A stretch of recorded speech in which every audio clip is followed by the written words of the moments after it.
नमस्कार विद्यार्थी मित्रांनो, एकाग्र अकॅडमीमध्ये तुमचं सहर्ष स्वागत आहे. PYQ सिरीज आपली चालू होती. काल आपण बघू शकता इतिहासाचं केले.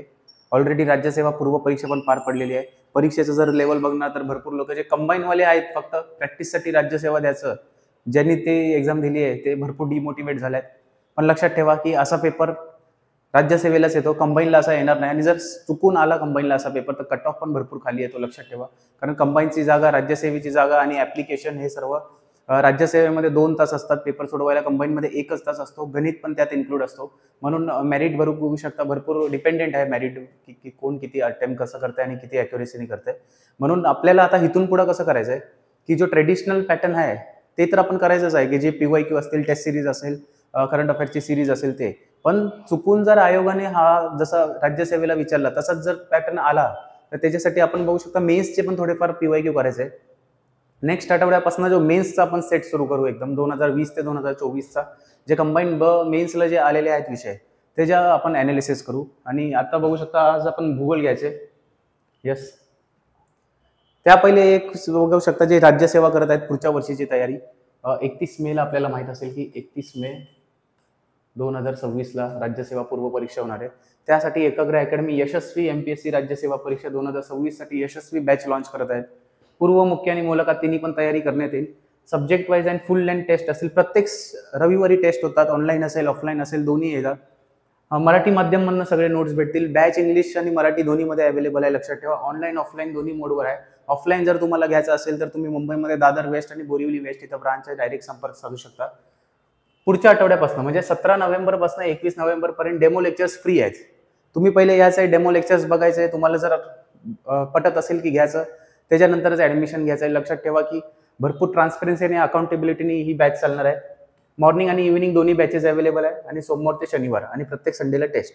असा परिपूर्ण तुमची जी तयारी आहे राज्यसेवा 2026ची ती करून घेण्यात येणार आहे. येस, आपण आता सुरू करूया भूगोलचं विश्लेषण. हे लक्षात ठेवा की STI 2016 आणि ASO 2015चा पेपर आहे. म्हणजे आत्ताचा आहे जो ASO 2015चा सेट आहे आणि याच्यानंतरचा जो एक सेट आहे तो STI 2016चा आहे पूर्व परीक्षेचा. काळी मृदा सुपीक असते कारण ओलावा टिकून धरण्याची क्षमता असते. यस, बरोबर. चुन्याचे प्रमाण अधिक असते. Yes, more ratio of calcium. Chicken मातीचं प्रमाण जास्त असते. यस, ॲल्युव्हियल सॉइलचं प्रमाण जास्त असते. पुरेशा प्रमाणात मॅग्नेशियम कार्बोनेट असतो. यस, म्हणजे हे जे आहे चारही बरोबर आहेत.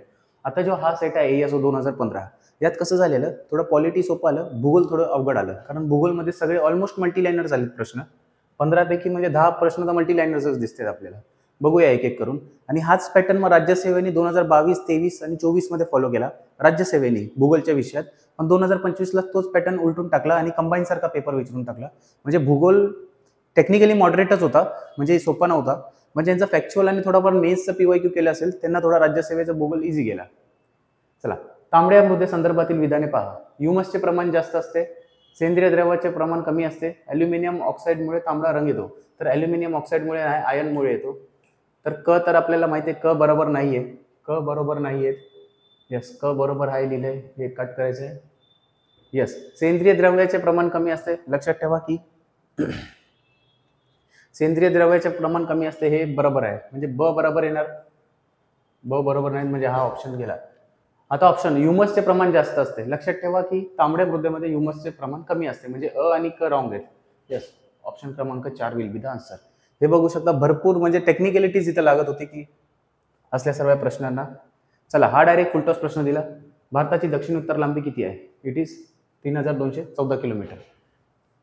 दक्कनचा पठाराची उंची डॅश मीटरच्या दरम्यान आहे. हॅशटॅग लावलाय कारण जर ॲव्हरेज बघितलं तर दक्कनचा पठार 450 मीटर अशी सरासरी उंची आहे आणि असा ऑप्शन कुठलाच मॅच भेटत नाही, म्हणून आयोगाने हॅशटॅग दिलाय. म्हणजे कॅन्सल, रद्द केलाय हा प्रश्न. नेक्स्ट, बॉक्साईट पासून क्रोमाइटचे उत्पादन होते. चुकीचं आहे. बॉक्साईट पासून ॲल्युमिनियमचे हे होतं आपलं म्हणजे उत्पादन होतं. सांगली जिल्ह्यातील शिराळा तालुक्यात बॉक्साईट सापडते. Yes, Shirala means 32 Shirala. नागपंचमी जिकडली फेमस आहे 32 शिराळा सांगली जिल्ह्यात येतो. पालघर जिल्ह्यातील तुंगार टेकड्यांमध्ये बॉक्साईटचे साठे आहेत. यस, बरोबर. म्हणजे ब आणि क बरोबर आहेत. हा, यस, ऑप्शन क्रमांक 2 ब आणि क बरोबर आहेत. लक्षात ठेवा क्रोमाइट नाही, बॉक्साईट पासून आपण ॲल्युमिनियम बनवतो. नेक्स्ट, कोकण किनारपट्टीच्या प्रदेशात जांबा खडकाची पठारे आहेत. 100% राईट आहे. कोकण किनारपट्टी बघणार आणि तिथंच बघू शकता, जर तुम्ही तिकडली घरं पण बघितली तर जांभ्या दगडाची घरं आहेत आपल्याला पाहायला भेटतील. जांभा दगड हा बेसॉल्टच्या काही विद्राणापासून तयार होतो, तर काही विद्राणापासून नाही आहे. बघू शकता ज्वालामुखीच्या ह्याच्याने आपल्याला तयार होतो, म्हणजे ब रॉंग आहे. महाराष्ट्राच्या 80% भूप्रदेश क्रिटेशियस कालखंडातील लावाचे थर आहे. येस 100% आहे. अ आणि क बरोबर. येस ऑप्शन क्रमांक 4. हे बघू शकता किती थोड्याफार अवघड सेटच होता हा, कारण राज्यसेवेच्या लेवलचे प्रश्न विचारलेले आले त्यावेळेला AS 2015ला. पुन्हा एकदा बघू शकता मल्टी लाईनर्स, म्हणून बघू शकता PYQ करणे गरजेचं आहे. जर आयोग मागच्या 4 वर्ष झालं भूगोल थोडा सोपा सोपा विचारते, पण अचानक जर असा सेट आला तर आपल्याला लक्षात पाहिजे की कुठं ना कुठेतरी हा प्रश्न आलेला आहे. खालील विधाने पहा. उष्णकटिबंधीय सदाहरित वने सह्याद्रीच्या पश्चिमेकडील उतारावर आहेत. उष्णकटिबंधीय सदाहरित वनातील वृक्षांची पाने रुंद असतात. येस सेकंड तर 100% राईट आहे, लक्षात ठेवा. सेकंड स्टेटमेंट आहे जो 100% राईट आहे. पळस, शिशम, खैर इत्यादी वृक्ष प्रामुख्याने उष्णकटिबंधीयमध्ये नाही आढळतात, म्हणजे क रॉंग आहे. सेकंड म्हणजे फक्त बरोबर नाही विचारले, फक्त क बरोबर नाही. येस म्हणजे ऑप्शन क्रमांक 1 पण राईट आहे. येस बघू शकता किती एलिमिनेशन मेथड आणि भरपूर किचकट प्रश्न आलेले होते. ह्याच्यासाठी प्रॉपर डेप्थ नॉलेज पाहिजे भूगोलचा. हे बघू शकता पुन्हा एकदा स्टॅटिक प्रश्न आला, आणि स्टॅटिक प्रश्न नेहमी शक्यतो चुकतात, पण लक्षात ठेवायचं कृष्णा कालवा सर्वात पहिले बनला 1870, म्हणजे 3 गेला 2 गेला. खडकवासला 1875 आहे त्याच्यानंतर. येस 1 म्हणजे हाच आन्सर आहे. त्याच्यानंतर नीरा जे आहे नीरा दावा बँक कालवा 1885, आणि जो लेटेस्ट आहे 1910 मध्ये गिरणा कालवा बनलेला आहे. बघू शकता जलसिंचन वर्ष आणि त्याची निर्मिती विचारली आहे. लक्षात ठेवायचं हे 4ही वर्ष जर तुम्ही लक्षात ठेवले 4ही, आणि कुठं पण हे रिपीट झाले तर डायरेक्टली तुमचा राईट होणार आहे. नेक्स्ट, कोकणच्या उत्तर व दक्षिण सीमा अनुक्रमे डॅश यांनी निश्चित केली जाते. आचरा ते दमणगंगा नदीपर्यंत, दमणगंगा ते तेरेखोल, तानसा ते गाड, वैतरणा ते तेरेखोल. येस दमणगंगा ते तेरेखोल नदीपर्यंत. जर महाराष्ट्राचा मॅप बघितला, दमणगंगा पालघर ते तेरेखोल सिंधुदुर्ग इथपर्यंत बघू शकता उत्तर दक्षिण हे आहे. अंजीर पिकाचे उत्पादन जास्त प्रमाणात कुठे घेतले जाते? सिंधुदुर्ग, कणकवली, राजेवाडी, वसई. तर लक्षात ठेवायच्या वसईला तर चिकू भेटतात, केळी पण भेटतात. अंजीर हे राजेवाडी अंजीर. येस. भारतातील एकूण बॉक्साईटच्या उत्पादनापैकी किती टक्के उत्पादन बिहार राज्यात आहे? बिहार राज्यातील विचारले. जसं राज्यसेवा पूर्व परीक्षेला राजस्थानचं बघू शकता डायरेक्टली त्यांनी काय त्याला बोलतात लिटरसी रेट विचारलेला की किती आहे. मग असे प्रश्न येतात, पण हा कुठलाही ऑप्शन राईट नसल्यामुळे हॅशटॅग मानण्यात आलेले. महाराष्ट्रातील रेखावृत्तीय विस्तार डॅश ते डॅश आहे. लक्षात ठेवायचं रेखावृत्तीय डायरेक्टली हे भरपूर वेळा कॉमन प्रश्न आहे. 72 ते 89 डायरेक्ट फुलटॉस प्रश्न आहे. नंदादेवी शिखराची उंची 7,817 मीटर आहे. हिमालयातील जोजिला खिंडीतून श्रीनगर ते लेह मार्ग जातो. बद्रीनाथ शिखराची उंची गंगोत्री शिखरापेक्षा कमी आहे. तर लक्षात ठेवा नाही. जर उत्तराखंडचा मॅप आपण असा बघितला तर यमुनोत्री गंगोत्री, इथं केदारनाथ आणि इथं असं बद्रीनाथ आहे, म्हणजे केदारनाथलाच असं लागून, म्हणजे जी हाईट आहे बद्रीनाथची. आणि आपल्याला काय विचारलंय? गंगोत्री इथं आहे, दुसरा धाम येतो. बघू शकता गंगोत्री खाली आहे आणि बद्रीनाथ वर आहे. मग बद्रीनाथ शिखरची उंची गंगोत्री शिखरापेक्षा कमी नाहीये तर जास्त आहे, म्हणून हा स्टेटमेंट रॉंग आहे. क रॉंग असणार. येस म्हणजे आणि अ आणि ब बरोबर आहेत, म्हणजे एक एलिमिनेट केलं तर विधान अ आणि ब बरोबर आहेत. येस. खालील विधाने पहा. ठाणे जिल्ह्यातील अकलोली येथे गरम पाण्याचे झरे आहेत. येस 100%. गुहागर पर्यटन क्षेत्र चिपळूण शहराच्या पूर्वेकडे आहे. पूर्वेकडे नाही, पश्चिमेकडे आहे, लक्षात ठेवा. कोकणातला जर मॅप बघितला, रत्नागिरी जिल्ह्यातील चिपळूण इथं आहे, तर गुहागर बघू शकता त्याच्या पश्चिमेला आहे, आणि Guhagar is famous for the beach, म्हणजे ब रॉंग आहे. ब रॉंग असलं तर हा ऑप्शन गेला, अ ऑप्शन गेला, आणि ऑप्शन अ पण राईट आहे, म्हणजे झालं डायरेक्ट एलिमिनेशन मेथडनी अ आणि क राईट भेटते, म्हणजे उर्ली कांचन येथे वैद्यकीय पर्यटन केंद्र आहे. यस 100% राईट आहे. बघू शकता असे काही काही प्रश्न किचकट आलेत. पुन्हा एकदा बघू शकता की मला वाटतं हा 12वा प्रश्न आहे की जो मल्टी लाईनर झाला या पेपरमध्ये. खालील विधाने पहा. पीठ हा उत्कृष्ट प्रकारचा कोळसा आहे. नाही, पीठ नाहीये. भारतातील 97% कोळशाचे उत्पादन टर्शरी विभागातून होत नाही. येस. बिहारमधील कर्णपुरा येथून कोळशाचे उत्पादन आहे. कर्णपुरा बिहारमध्ये नाही, लक्षात ठेवा. म्हणजे सर्व बरोबर नाहीत. अ ब क बरोबर नाहीत. येस. असे बघू शकता किचकट. ह्या पेपरमध्ये जर समजा हा पेपर जर कोणी दिला असता तर मला वाटतं 7 ते 8 प्रश्नाच्या वर राईट येणं थोडं डिफिकल्ट होतं, म्हणून हा अवघड मधला होता. आता आपण बघूया STI 2016चा पेपर. पूर्व महाराष्ट्रातील विशेषतः चंद्रपूर आणि भंडारा जिल्ह्यातील परंपरागत जलसिंचन तलावास काय म्हणतात? जोहड, मालगुजरी, शेततळी, पाणलोट. तर लक्षात ठेवायचे चंद्रपूर आणि भंडारा जिल्ह्यातील जे पारंपरिक जे जलसिंचन प्रकार आहे तर मालगुजरी. यस, लक्षात ठेवायचं आहे मालगुजरी. खालीलपैकी कोणता वसाहतीच्या विकासाचा क्रम अचूक आहे? म्हणजे राईट विचारले, करेक्ट. म्हणजे हे खेड नगर शहर सन्नर महानगर, खेड नगर शहर महाकाय नगर महानगर, खेड शहर नगर महाकाय नगर सन्नर, खेड शहर नगर महानगर सन्नगर.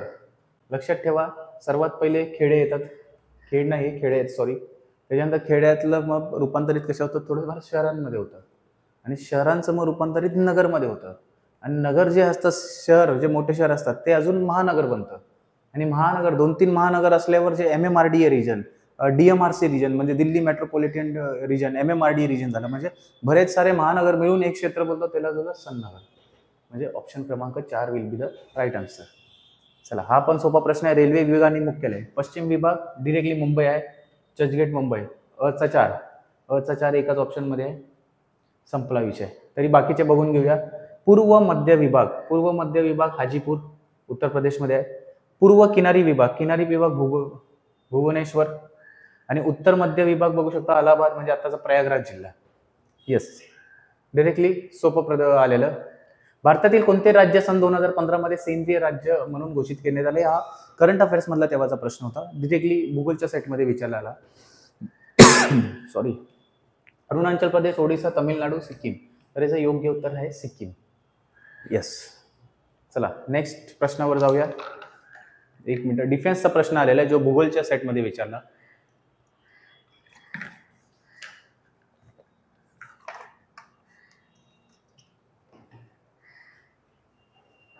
चला इथं उपग्रह दिले आणि उपयोजन दिले. तर गगन, जीसॅट, कार्टोसॅट, ॲग्रोमेट. तर गगन आहे दिशादर्शन म्हणजे 4th येणार. येस. आता जे ॲग्रोमेट आहे, ॲग्रोमेट ॲग्रिकल्चरसाठी बनवलेलं गेलेलं होतं आणि त्याच्यामुळे क्लायमेट हवामान आणि जे ॲग्रिकल्चरसाठी जे आहे कृषीसाठी जे हवामान आणि जे काय असेल ते सगळं प्रेडिक्ट करण्यासाठी बनवण्यात आलेलं. म्हणजे हवामानचा ॲग्रोमेट येणार, नीटचा 3 म्हणजे हा ऑप्शन गेला. आता जीसॅट आला आणि कार्टोसॅट. आता मी सांगतो कार्टोसॅट जे आहे ते पृथ्वीचं निरीक्षण करण्यासाठी बनवण्यात आलेलं आहे, C चा 2. आणि जीसॅट जे आहे दळणवळण उपग्रह आहे. कारण जिओ सिंक्रोनस आपल्याला बघायला भेटतं की जो सॅटेलाइट आहे त्याच्यासाठी तेच आहे. मग आपण बघू शकतो ऑप्शन क्रमांक 2 आन्सर येतोय. आणि हा त्या टायमाला बघू शकता एकाच वर्षात बरेच सारे उडान आपल्या सॅटेलाइट इस्रोने सोडलेले आणि त्याच्या अंतर्गतच हे प्रश्न उचललेला. लक्षात ठेवा मागच्या 2-3 वर्ष झालं इस्रो आणि ह्या सॅटेलाइट्सवर प्रश्न विचारण्यात आलेला नाही. 21 डिसेंबर असेल, 4 जानेवारीची पूर्व परीक्षा असेल, तिथं एक्सपेक्टेड आहे. म्हणून 2024 आणि 25 मधले जेवढे इस्रोने आपले बघू शकता की सर्व जीसॅट प्रकल्प असतील, PSLV बंद 50, 51, 52 जे काय असेल ते एकदा आपल्याला बघून जायचं आहे. नेक्स्ट, महाराष्ट्रात सर्वात जास्त स्थलांतर डॅश पासून डॅश होतो. नागरी केंद्राकडून ग्रामीण क्षेत्राकडे, ग्रामीण क्षेत्राकडून ग्रामीण क्षेत्राकडे, ग्रामीणकडून नागरी केंद्राकडे, नागरीकडून ग्रामीणकडे. तर लक्षात ठेवा सर्वात जास्त स्थलांतर आहे ते गाव टू गाव होतं. म्हणजे ग्रामीणपासून ग्रामीणकडेच होतंय. लग्न झाल्यानंतर त्याच्यानंतर तालुक्या टू तालुक्या आपण जातो एकतरी कामानिमित्त, मग ते ग्रामीणपासून ग्रामीण जास्त हे. भारताच्या ग्रेट निकोबार बेटातील डॅश हे सर्वात दक्षिणेकडील ठिकाण असून 6 डिग्री 45 मिनिट्स उत्तर अक्षवृत्तावर आहे. Veer Savarkar point, Subhashchandra Bose point, Indira point, Jawahar point. तर लक्षात ठेवा इंदिरा पॉईंट. भारताचा जर मॅप बघितला तर इकडं कुठेतरी इथं अंदमान निकोबार झाला आणि इथं 6 डिग्री 45 मिनिट्सवर इंदिरा पॉईंट आहे. चला खालील विधानातून बरोबर उत्तर निवडा. महाराष्ट्र औरंगाबाद म्हणजे छत्रपती संभाजीनगर, बीड, जालना, बुलढाणा जिल्ह्यात बॉक्साईट आढळते, चुकीचं आहे. महाराष्ट्रात कोल्हापूर, रत्नागिरी, सिंधुदुर्ग, रायगड जिल्ह्यात बॉक्साईटचे साठे आढळतात, राईट आहे. पश्चिम महाराष्ट्र आणि ते थोडा कोकणचा पट्टा आहे जिथं बॉक्साईट आढळतात. इव्हन मुंबईमध्ये पण बोरिवली क्षेत्रात आढळतात, पालघरमध्ये पण आढळतात. महाराष्ट्रात चंद्रपूर, भंडारा, यवतमाळ, वर्धा जिल्ह्यात बॉक्साईट नाही आणि मग नगर, धुळे, नंदुरबार, नाशिकमध्ये पण नाही होतं. इट इज डायरेक्ट आहे बॉक्साईटवर. आयोगाने तर एक हेच लावलेलं की जे 2015 पासून जे 21-22 पर्यंतची परीक्षा आहे, बॉक्सेटवर अलटून पलटून प्रश्न आलेलाच आहे. मेन्सला पण आलेला आहे, पूर्वमध्ये पण आलेला आहे. चला नेक्स्ट. महाराष्ट्रातील खालील खाड्यांचा दक्षिणेकडून उत्तरेकडे योगक्रम लावा. दक्षिणेकडून जसं आपण बोललो दमणगंगा आपण मागच्या PIV मध्ये बघितलं, आणि इथं तेरेखोल. म्हणजे दक्षिणेकडे पहिला तेरेखोल जिथं आन्सर असणार तोच आन्सर असणार.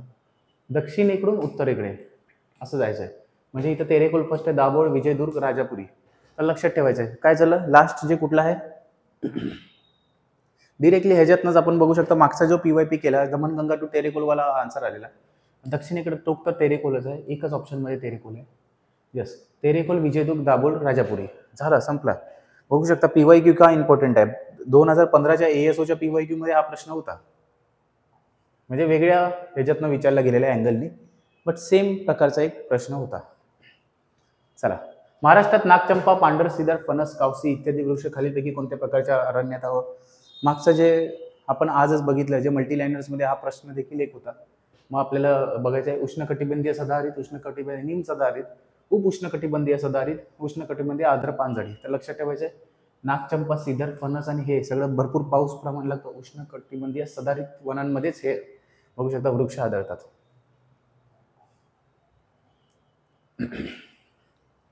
चला, जलसिंचन प्रकल्प आहेत.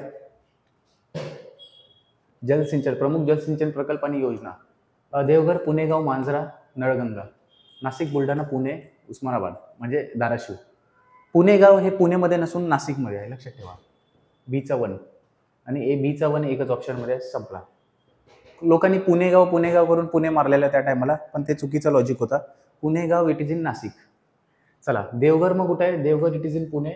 मांजरा जे आहे धाराशिवमध्ये आहे आणि नळगंगा जे आहे बुलढाण्यामध्ये आहे. येस. आता जसं मी सांगितलं पुणेगाव पुणेमध्ये नसून नाशिकमध्ये आहे. राहिलेले पण वाचला की मांजरा कुठे आहे. मांजरा धाराशिवमध्ये आहे, नळगंगा बुलढाणामध्ये आहे. आणि हा इम्पॉर्टंट प्रश्न आहे कारण पाताळगंगा जे आहे ते पालघर जिल्ह्यात आपल्याला ठाणे आणि पालघरच्या इकडे बघायला भेटतं. नळगंगा लक्षात ठेवा बुलढाण्यात आहे. नेक्स्ट, फरीदाबाद हे खालील विधानाचा विचार करा. फरीदाबाद हे उपग्रह शहर सॅटेलाइट टाउन आहे. हे शहर दिल्लीच्या दक्षिणेस 25 किलोमीटर असून वाहतूक सुविधेने जोडलेले आहे. ह्याच्यापैकी आपल्याला काय ओळखायचं आहे, ह्याच्यापैकी बरोबर ओळखायचं आहे. तर कालच दिल्लीमध्ये बघू शकता भयंकर लाल किल्ल्याच्या जवळ बॉम्बस्फोट झालेला आहे. भरपूर प्रमाणात तिथं जीवितहानी पण झालेली आहे, बरेच लोक मेलेत, बॉडींच्या चितळे सगळे उडाले आहेत. आणि कुठंतरी आपल्याला हे नाही केलं पाहिजे की मी सोशल मीडियावर बघतोय की सर्व चाललंय की इलेक्शन आलंय, बॉम्बस्फोट हो रहा है, इसका काम आहे, ह्या पक्षाचं काम आहे, त्या पक्षाचं. लक्षात ठेवा, कुठलंही राजकीय पक्ष असू दे या सेंट्रलला सरकार कुणाचाही असू दे, नॅशनल सिक्युरिटी बरोबर मजाक मस्ती होत नाही. लक्षात ठेवा, कारण आपली इंटेलिजन्स ब्युरो असेल, रॉ असेल, हा फक्त ह्यांचा डावच वेगळा होता आणि घडून कुठल्या तरी दुसऱ्या ठिकाणी आलेला आहे बॉम्बस्फोट, म्हणून तसं झालेलं आहे. कारण 2-3 दिवसाचं जर तुम्ही कारवाई बघितली ती बरीच लोकांना पकडण्यात आलेले आहे. लखनौमधनं डॉक्टरला अटक केलेली आहे, हरियाणामधनं पकडण्यात आलेलं आहे, फरीदाबादमधनं लोकांना पकडण्यात आलेलं आहे, काश्मीरमधनं पुलवामामध्ये जी गाडीचं हे झालं तर त्या ओनर आहे त्याला पण बघू शकता ट्रेसिंगचं काम चालू आहे. म्हणून इंटेलिजन्सनी जबरदस्त काम केलेलं आहे आपल्या देशाचं. आणि म्हणून सांगतो की असं डायरेक्टली आपण पॉलिटिकल अँगलनी प्रत्येक गोष्ट नाही बघितली पाहिजे. चला, back to the topic. Faridabad हे उपग्रह सॅटेलाइट टाउन आहे. यस, 100% आहे. दिल्लीच्या दक्षिणेस 25 किलोमीटर असून वाहतूक सुविधेने जोडलेले आहे. यस, दोन्ही पण बरोबर आहेत. नेक्स्ट, खालील नमूद महाराष्ट्रातील खाड्या व नद्यांचा योग्य जोड्याला वा. मनोरी, भाटे, जैतापूर, धरमतर. मनोरी मुंबईमध्ये म्हणजे दहिसर. अचा 3 एकच ऑप्शनमध्ये संपला. मनोरी मलाड आपण बोलतो ते बघू शकतो, दहिसरची नदी आहे ती. भाटे जे आहे काजळी नदी. जैतापूरचा जो प्रकल्प आहे काजवी नदीवर. आणि धरमतर ची खाडी पाताळगंगावर. लक्षात ठेवा, Dharamtar Patalganga.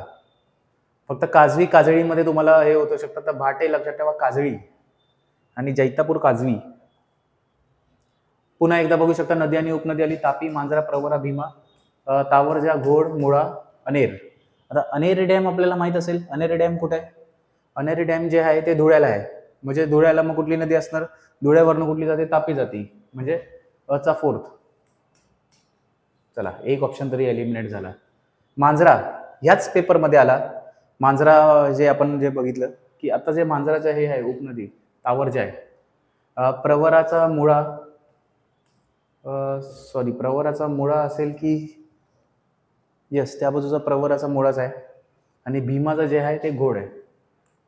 Yes, this is the perfect answer. आता काही लोकांनी ना भीमाचा मुळा मारलेला आहे, तर भीमाचा मुळा नाही आहे, लक्षात ठेवा. प्रवराचा मुळा नदी आहे. यस, उपनदी आहे त्याची. लक्षात ठेवायचं हे सर्व. डिरेक्टली हा प्रश्न आयोग डिरेक्टली भरपूर वेळा विचारतात. चला, ह्या सेटमधला लास्ट प्रश्न. मोसमी पावसाचे प्रमाण व जिल्ह्यांचे योग्य. मोसमी पाऊस आणि ते किती सेंटीमीटर पडतो ते 40 ते 50, 75 ते 75, 75 ते 100, 100 ते 150. तर लक्षात ठेवा 100 ते 150 आहे की जे नैऋत्य मोसमी नाही, तर जे ईशान्य मोसमी वाऱ्यापूर्ण पाऊस पडतो ते नागपूर जिल्ह्यात सर्वात जास्त पाऊस होतो. आणि मग तेच आपण बघू शकता डीचं 2 येणार. डीचं 2 एकच ऑप्शनमध्ये आहे, संपला विषय. ऑप्शन क्रमांक 3 म्हणजे 40 ते 50 जे आहे सांगली, कारण सांगलीचा पूर्व भागात थोडा पाऊस कमीच पडतो. 50 ते 75 बुलढाणा आणि 75 ते 70 बघू शकता लातूर. यस, आता काय मार्क करतात ना की 100 ते 150 म्हणून सांगली मार्क करून टाकतात, पण लक्षात ठेवा तसं नाही आहे. सांगली जिल्ह्याचं जर भौगोलिक दृष्टिकोनातून तुम्ही बघितलं तर इट विल बी परफेक्टली, कारण साताऱ्याचा पण हायवेच्या पूर्व भाग आहे, तो थोडाफार दुष्काळीत पट्टा आहे मराठवाड्याचा आणि त्या बाजूला लागून. तर लक्षात ठेवा अजून एकदा की 2026 साठी जे राज्यसेवेची तयारी करतात, यशस्वी बॅच आहे. ऑनलाईन ऑफलाईन पूर्व मुख्य मुलाखत सगळीच तयारी होणार आहे. सगळे सब्जेक्टचे नोट्स मराठीत तुम्हाला भेटतील. कुठलंही पुस्तक घेण्याची गरज नाही. प्रत्येक संडेला टेस्ट सिरीज होईल. 17 नोव्हेंबर ते 21 नोव्हेंबरपर्यंत free demo lectures, morning evening batches आणि सोमवार ते शनिवारपर्यंत ही बॅच चालणार आहे. आजच्या आपण ॲनालिसिसमध्ये इथंच थांबूया. भूगोल झालेला आहे, उद्या आपण पॉलिटीचा करू.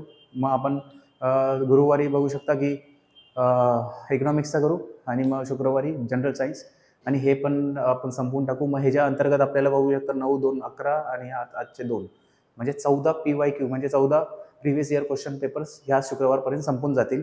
जे नेक्स्ट सोमवारपासून आहे, जे थोडंफार मेन्सचं करूया, कारण आपल्याला रिस्क घ्यायची नाही आहे.